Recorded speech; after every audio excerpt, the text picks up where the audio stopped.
Hey everybody, it is Dr. Vibe, the host and producer of the Dr. Vibe Show.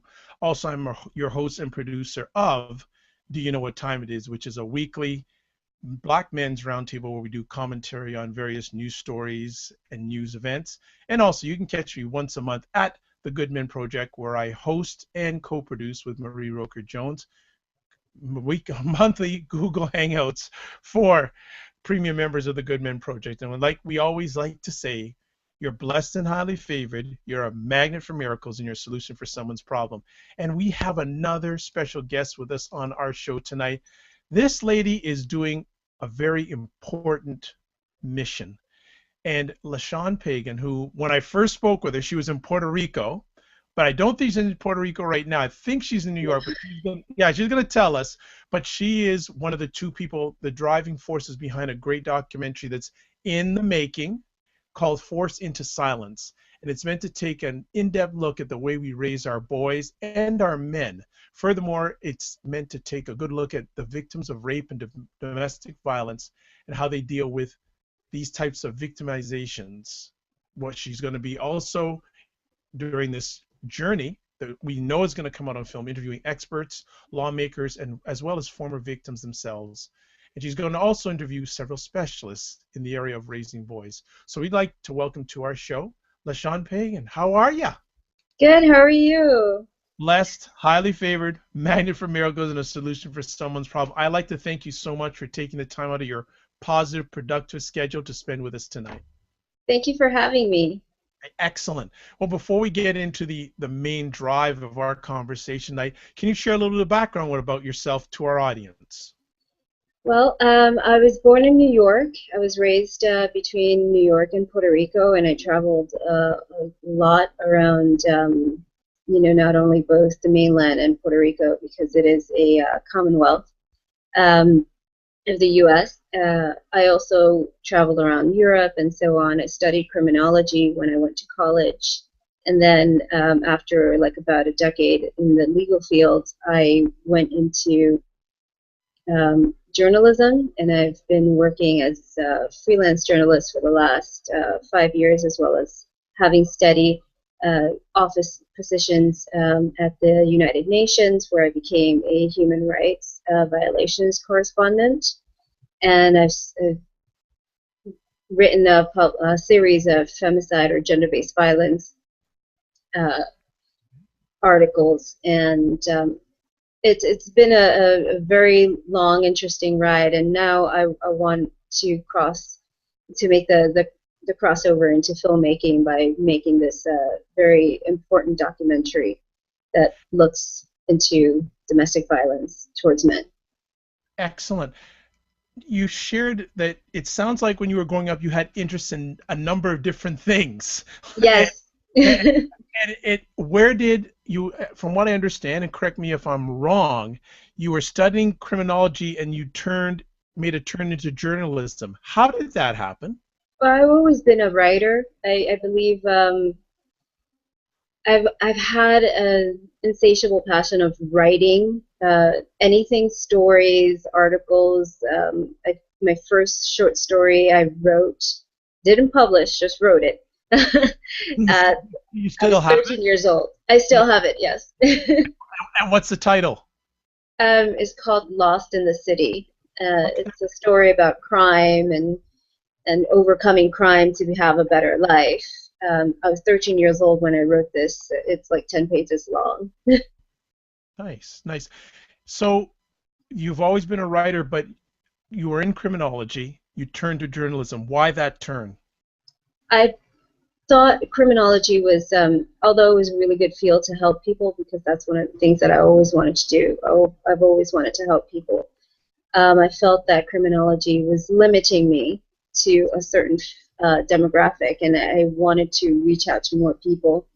And that's where I turned to journalism, because I was able to write the stories that not everybody in journalism was writing about. The stories that most people were ignoring, like the child soldiers in Colombia, as opposed to the highly publicized child soldiers in Africa. And And I've written so many things, and people are like, oh wow, I didn't know that happened in this area. I'm like, yes, it does. Absolutely. It sounds like caring for people has been part of your core from a very young age. Am I Yeah. correct in assuming that?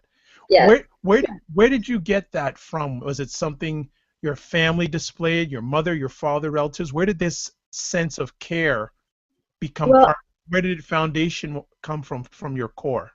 I come from a community where if we had anything, whatever little we had, and we had the mentalities where two people eat, a third one can. So we're always looking out for each other, and we're doing always like community drives and helping people out. Although it was kind of contradictory in certain ways, because if something really bad was happening, you kind of didn't talk about it. But it all came out to, we would help each other out. We would make sure that everybody had food and everybody was well taken care of. If they needed, somebody to go to the store for your neighbor, you would be, there for them. And I would see my dad a lot do that, and my mom would help out the neighbors as well. Excellent. So where you mentioned your parents, what sort of values did your parents instill in you? Just never give up. Go after your dreams, no matter how big they are. You can do whatever you want. It's like what people would consider the cliches. That's what they instilled in us, because I have two other siblings, a brother and a sister that are both older than I am. But they always made sure that we never gave up on ourselves, and we never kind of beat ourselves down. Like, no, I can't do that. It's like, why can't you do that? You can. If you just really educate yourself and dedicate yourself to something, you'll be able to do it. So they're really good at motivating us and keeping us pushing forward for what we really wanted. Good stuff. Are your parents still alive today? My mom passed away when I was 16. Oh, my Uh, condolences. Sorry to hear about that. it's okay. It was a hard time for us, and for a few years after she passed away, it was really hard as well. But we got through it, and now my dad is pretty much not only my father, but he's also my best friend. That's a great testimonial right there. Having your father as your best friend. That's very nice. Let me ask, let's continue on. So you started your journalism journey. How did that start? How did that give us the early days of pursuing the journalism? How did they go for you? Oh, the early days, it was frightening, but it was also very, very exciting, because it was something that I've been wanting to do for a very long time. I sent out 11 to 14 packets of published work to all the newspapers that I could think of in New York City, until I got a phone call from one of them asking me to come in and do an internship. And it was the Queens Courier in New York. And I was just so excited to be able to start. And I interviewed, and they hired me on the spot. It was great. Congratulations. Thank you. It was very trying, because I didn't really know how to write journalism style, but they gave me the chance, and I learned so much, and I was able to go out in the field and really get my hands into it, and really have a great experience. And it's the audience for the audience. Believe me, when she shared her bio with me, it is so long because she's done so much. I mean, she said, "Oh, take from it what you want to use for your post." I'm going, "Are you kidding me?" Like that would be two shows in itself, just her. No, and I'm complimenting you. Outstanding. Can you just Thank share with you. our audience some of the wonderful journalistic ventures that you've partaken in, or some of the things you published? Because I think it's outstanding, just an incredible stuff. And I just went, wow, that is huge. What can you just share some of the things that you've done journalistic wise over the last few years? Sure. Some of my favorites.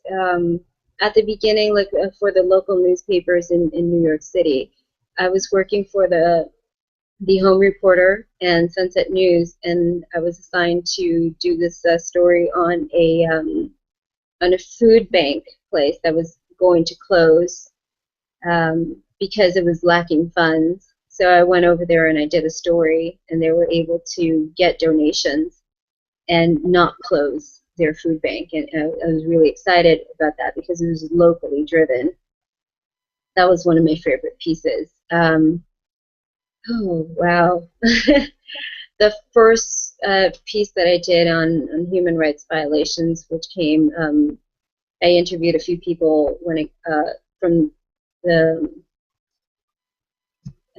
child soldiers, a few delegates from the Colombian mission to the United Nations, as well as other nonprofit organizations that went and helped.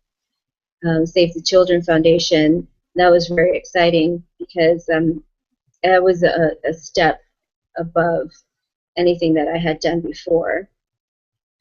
What else?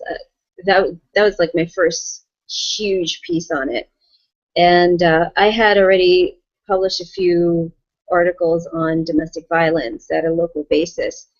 But when I was able to go to the UN, I was I was so lucky to land an interview with the special representative to the Secretary General on sexual violence in conflict, Margot Wallstrom, and I interviewed her on her work on promoting no rape, which is an amazing campaign. Right now she retired and she moved back to Sweden. But she did such an amazing things, and I was just so lucky to have been able to interview her for this piece on gender-based violence. And those are, I guess, right now my favorites from all the ones that I have done. I feel that should I post this whole bio or not? Maybe next time you're on, I'll start release because it's amazing. And I just want to say right now, congratulations on all the stuff you've done so far. Thank you. Thank you. You can definitely post the whole bio at your discretion. Okay, it's all good. Well, let's talk about forced into silence. Okay. Where did you come up with the vision to do this documentary? And I also want you to include now, what is the documentary about? I certainly introduced it at the beginning of our conversation tonight, but I want you to tell us how did it come about? Why did you want to focus on this subject? How did it come about? Yep. A lot of people will ironically say that, well, you're a woman, why are you focusing on this topic? But I was doing investigations on gender-based violations, and I typed in a certain key phrase. It was called sexual violence and conflict. That's what I typed. I didn't say raping of women or, gender specific. I didn't do that. I just sexual violence during conflict. And this was, I believe, in 2011 or 10, one of those 2 years. And I found a single article published in CNN about this man in Africa who had been gang raped by an invading army, and he wanted to share his story. However, he didn't dare share his identity, and it's reasonable to understand why he didn't want to share his identity. However, he wanted to make sure that his message got across, and that other people like him would not suffer. And then I just got to thinking right then and there, it's like, why haven't I heard about this before? And it just stood with me. It just really struck me, like, why haven't I heard? And then I kept on searching, but I couldn't find anything else on the topic.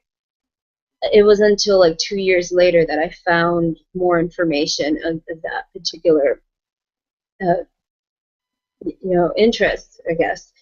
And that's when I found more articles when it came to domestic violence towards men, partner abuse, men being victimized and sexually assaulted. And it was really difficult to see that it was just recent articles. And I said, you know what? I don't want my articles, if I were to write a series of articles, I don't want them to get lost in the internet shuffle. So I want to do something big. I want to make sure that everybody sees this. And I want to make sure that they're very well educated and they don't have to type in a key phrase. I want everybody to see and hear and be educated what's happening and what can we do to prevent this. And I need to make it a documentary. Otherwise, it's just going to get lost. And that's when I started doing lots of research and contacting people and planning. And that was about a year and a half ago. So, and I always like to look at the journey when one gets a vision. So from the time that you thought about this to the time you started working on this, what period of time was that? That was about a year between, I thought about it and I started actually actively working on it because I had so many other projects. Right. I had so many more gender-based violence articles to publish, and I published a few series of books as well, and doing all these other things. And it was really hard. But then I said to myself, I really need to get this done, and it needs to happen now. Otherwise, it's just going to be too late. Right. So basically, it was an emotional drive that got this into the next level. Yes. Yes, definitely. So when you said, okay, I'm going to do this project, you started to do the research. Did you share this idea with many people? No, I only shared it with my close friends and family. And when I say family, I mean my dad. Okay. And he immediately backed me up. He's like, okay, it's going to be a little bit hard, but I think you can do it. And I said, okay. And and I got a few other friends saying, wow, I've never heard of that. But I know that, whatever you set your mind to, you do it. So I'll support you for 100%. Okay. Was there anyone who you initially shared this vision with that did not think it was a good idea? They didn't say, I don't think it's a good idea. They laughed at my face. Well, that's worse. Yeah, they're like, ha ha ha. And I'm like, yeah, don't laugh. But yeah, it doesn't really matter to me. I don't care if they laugh or they dismiss me or whatever. It's not going to deter me from actually getting this done. It fuels me even more because these are people that are unaware and they're not educated about what's happening. And it just fuels me even more that it needs to get done. So you've done all this research, or you've got the vision, you put the vision into action, you did all this research. Do you remember the first man that you interviewed about this subject? Yes. Can you share that experience? And were you very nervous? Was he very nervous? Because I think having a man share about something like this to a lady can be intimidating for both of you. I had a mission of trying to make him feel as much comfortable as possible. I wanted to make sure that he felt so comfortable that he would be able to share as much as he could and not feel judged or anything. So I had that mentality in mind. And I was just really hoping that I did such a good job that he wasn't nervous or guarded. So it was very interesting, and I tried to be very subtle with my questions, although they were very strong in nature. But he was very good. He was very nice, and it's very shocking. His story is very intense, and and it'll be it when the people see it, it'll be amazing. They'll be like, wow. And I'm not, and because the project is not complete yet, I won't ask any intense details of your conversation. But Mhm. how did you find this person, this first person, to share this? I It was, I I find it actually, fascinating.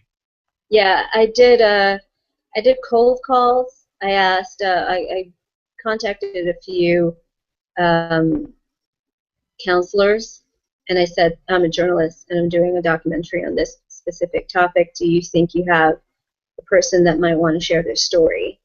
And one of them said yes. And but it was like a couple of months before I was able to actually sit down and speak to him, because we had to really make sure that he was comfortable and that he was okay, and how we were going to do it. So it was very intense. It was a very trying time, but I was really excited, and I didn't want to seem too pushy about it, because I finally got a person to speak about their experiences. Excellent. Well, that first one, as we say after the first one, it should get easier. So did it become easier as you continued to have men share with you? It hasn't become easier, no, but it has made a few people anonymously reach out to me. Like, tell me, I am really glad that you are doing this documentary. There's so many of us out there, but they won't share anything further than their screen name. I, politely respond, well, if you want to talk about it, if you want to take part of this documentary, just let me know, and I give them, proper contact information for me.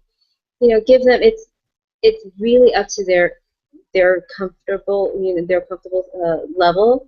I don't want to push them, because it's something very, very delicate, and it's very, I guess, revolutionary, and it's a very different thing.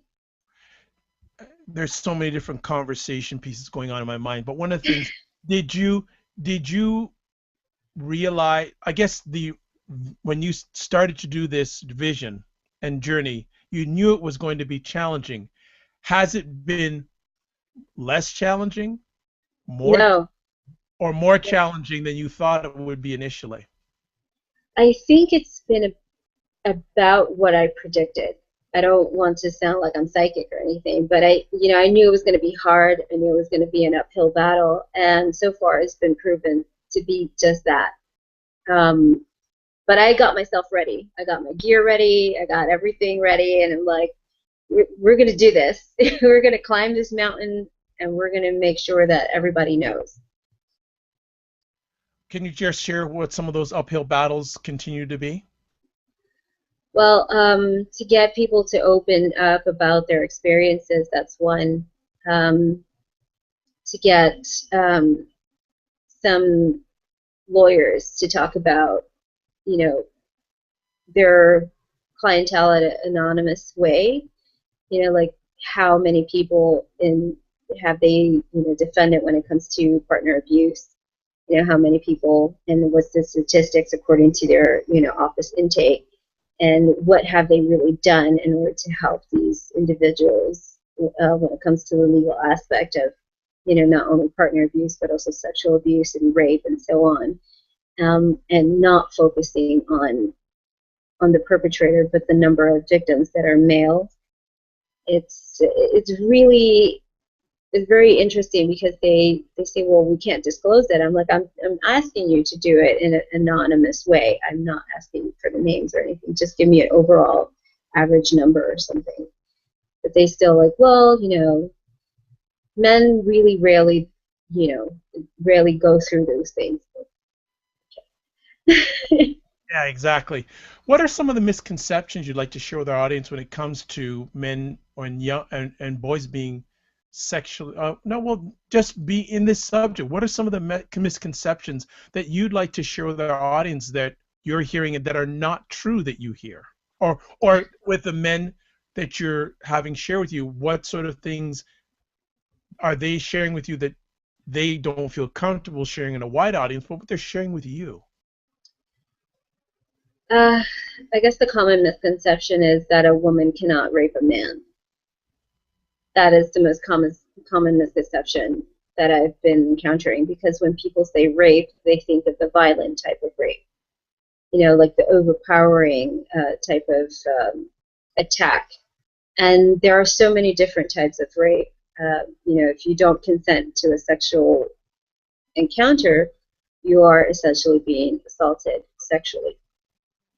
So that's a really big misconception, and that in itself, having, let's say, a woman half your size sexually assault you is very confusing to a man, and it leads them to question who they are, their strength, their position, their manlyhood, and it really has nothing to do with that, although it does affect these sort of thoughts. It has more to do about the perpetrator than the victim itself. What sort of feedback have you had from men and women about what you're doing? I've been I've been called a traitor once or twice from the female population. Like, how can you go from talking about gender-based violence to now you're standing up for the perpetrators who have oppressed these women for so long, and all this other stuff, and I'm just against overall violence. I don't want anybody to suffer. Doesn't matter their gender, and I don't feel that I'm standing up towards oppressors or perpetrators. I'm standing up for victims, no matter who they are, where they come from, what they look like. That's what I'm about. And I kind of, politely, if I see that they're too excited about the topic of conversation, I kind of change the subject a little bit after I explain myself that I'm more about the victim being protected, not only emotionally, by way of getting the proper help emotionally, like counseling and shelter and so on, but also by the law, having hopefully, and although quite ambitiously, I'm hoping that the law will protect all victims of partner abuse and sexual assault. Now, and it's interesting you mentioned that. What is your thought, or what are your thoughts about how the law handles these sort of cases or incident? I think they have a long way to go. I believe that they have a very long way to go. They're being, as we speak, they're being considered other. They're being looked at. They're being amended into, more as a general protection of victims. However, there are still certain aspects that need to be amended. Like right now, the Center for Disease Control and Prevention, the CDC, they don't consider made to penetrate as a form of rape, and it should be. So they need to change that quickly. And I do believe that certain types of language need to be removed to make it not gender specific when it comes to partner abuse, as well as sexual assault and abuse. But we're getting there. I think we're slowly but surely getting there. For the men that you've had conversations with so far, what reasons are they not reporting this to police or to family or authorities? What reasons are they giving for not sharing this with others? Mainly, they feel as if they talk about their problems, their victimization. They feel as if they're not men. Like the saying goes, like, be a man, suck it up. Like, how could you let this happen to you? She's so short. You're just, a wimp, or whatever the case may be. The social stigma that goes with, oh, what's supposed to be, what you're supposed to be if you're a male. And that stops them from really going in and reporting these cases, and it's really hard for them to look past that and say, hey, this is what's happening to me. My partner has been doing this, and I don't know what to do. As well as there aren't a lot of places that men, specifically men, can go to get this type of help. And I think we need to change that as well. Excellent. Why do you also, the media, mainstream media doesn't even go near this subject? Why? Because we were conversing about this before, before the show started, that mainstream media, like LaShawn, I have to thank you because I didn't really know that this existed to the extent that you're sharing it with us tonight. Right. I'm not sure why. I believe it's not, I guess, sensationalized enough. There's not something like extraordinary happening to make this something that the mainstream media would want to take a look at. You know, there aren't men dying or something at a mass number of massive amount. I mean, so maybe that's the case. Maybe it's the case of the social stigma that men can take care of themselves. They don't really need so much help, as opposed to women. We need a lot of help. We can't really take care of ourselves, or so on, or so most societal standards say. I'm not sure why, but I do believe that also needs to be changed, and which is the reason why I wanted to make the documentary about it. Well, of course, and that's why you're going to complete the documentary on it too. That is correct. It's going to get done. Yeah, got to get done. Now, are you looking for a certain amount of people to interview or have conversations about? Do you have a goal in mind? Do you want to interview a number of people, or is it basically when it's done, it's done? I don't think that when it's done, it's done. I do believe that there will be a series of documentaries of this nature. There is going to be, of course, Forced into Silence. That is going to be the introduction, more of the education of why is it happening and why is it not being reported and what can we do, as well as, I have already spoken to some of the team members about this for the Forced into Silence team, which is 4 now. They agree with me that maybe 2 sequels looking at the different types of sexual assaults that happen to men in certain areas, like maybe look at when it happens to men that are incarcerated, take a look at that, as well as a really good look at the reports or the lack of reporting when it comes to male child sexual abuse. How did you come up with the title? I just figured, they don't talk about it. It's like basically we're forcing them to deal with this on their own. We're forcing them to be quiet by telling them, well, suck it up. And when I say we, I say society as a whole. At some point or another, everybody, we say, well, you got to be a little man about it, right? Even if it's a little boy falling down and scraping his knee. Don't cry. Don't worry. Be a little man about it. Come on, let's go. Let's get back up and let's do it. Right. These little things, these little words actually affect how boys think they can deal or not deal with certain things. Okay. So, yeah. No, that's great. That's fantastic. Well, as we start to wind down the conversation, I'm going to ask one question, but I'm going to ask you to give a response for some different demographic groups. So, in order for us to make advancement in, for lack of a word, attacking this situation, what would you like to see governments do in regards to addressing this situation? I would like to see governments not look at partner abuse or should I say more specifically domestic violence and rape as not only as a female problem. They need to look at it as a problem. It happens to everyone, doesn't matter who they are, where they come from, what is their gender, it happens. And we need to help those people that it's happening to.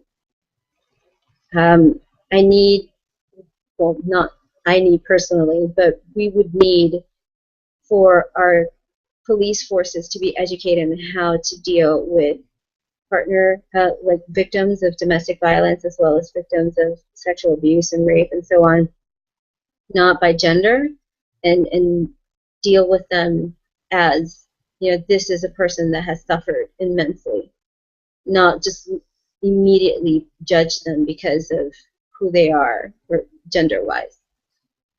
Okay. What would you like women to neither know or do in regards to getting a better handle on this issue? What would I like for women to know? That men are as complex and as vulnerable as we are. Wow. That's a great statement. Would you like to elaborate on that? And by that I mean a lot of women and a lot of people say, well, men are simple. This is all we want. We just want food, loving, and sleep. But that's not the case. There are so many things that people need in their lives, so many more things. And to simplify it like that is just irresponsible.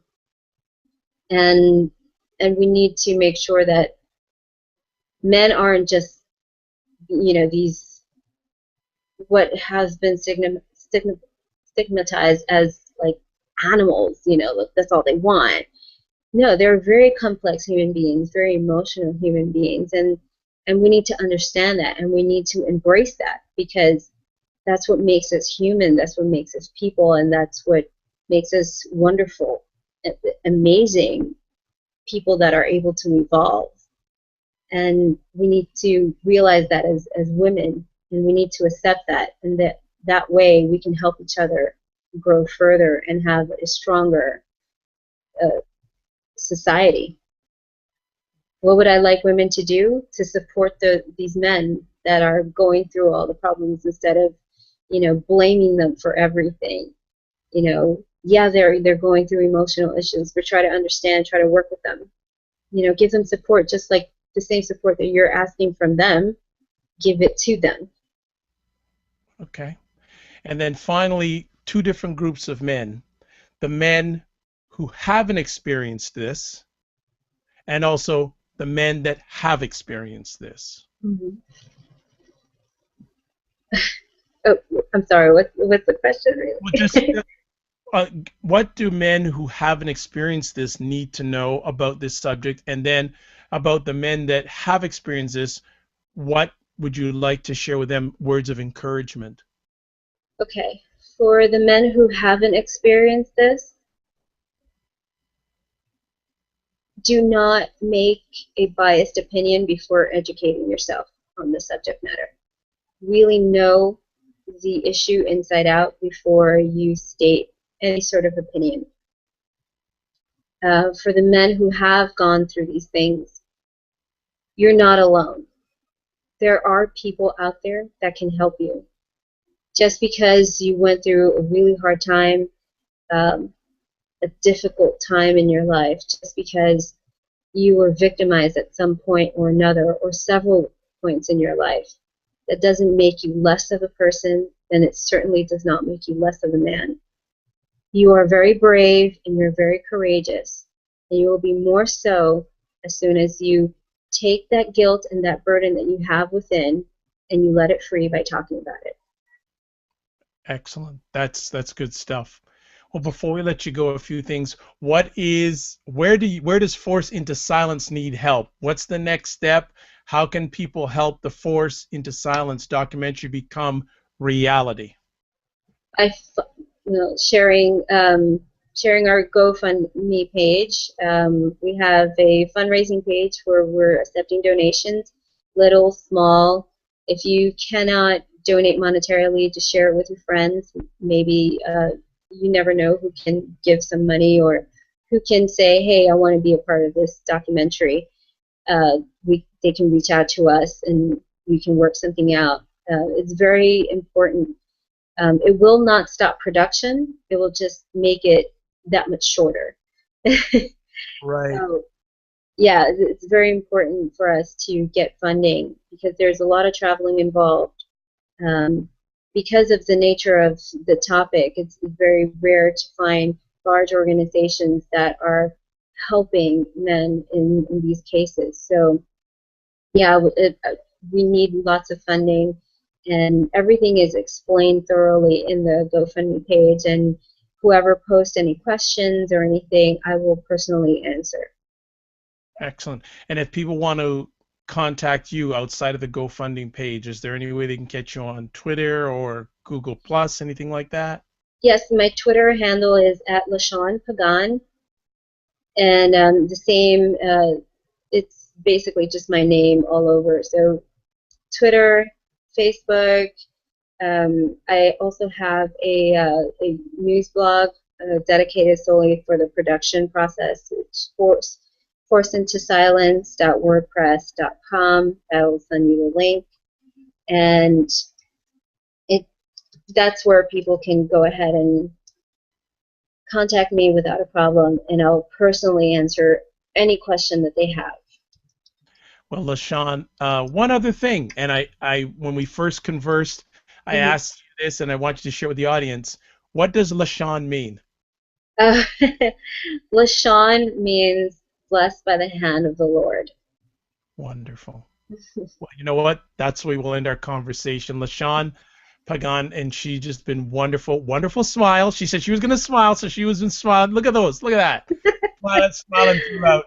We would like to thank you for taking some time to share from your positive, productive schedule on this important mission that you're on.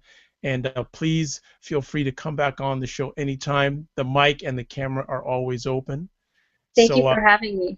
The pleasure is mine. And she did say before we came on that not too many outlets are asking her to come on and share about this, but she has a home here, and so does her father have a home here too. So it's all good. So it's Dr. Vibe here, host and producer of the Dr. Vibe Show, also host and producer of the weekly Black Men's Roundtable. It's on most Sunday evenings, 9 p.m. Eastern Time, called Do You Know What Time It Is?